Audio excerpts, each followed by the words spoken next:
Hello guys, in today's video I will be showing you how to fix Pinterest not loading problem.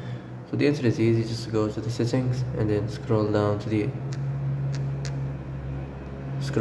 app section and then go to the search and search Pinterest.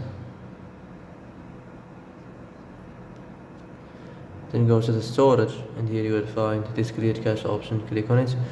Now you can go check it if it worked, and if it didn't you can try to restart your phone or turn the Wi-Fi off and on, or the Bluetooth or the airplane mode. Also you can try to clear data, but be careful. If you clear data, all this application's data will be deleted. This includes all files, the settings, the accounts, the databases, etc. So be careful if you want to clear your data. And that's it for today's video. I hope this is the answer you've been looking for. If you like this video, don't forget to like and subscribe, and see you in the next video. Thanks for watching.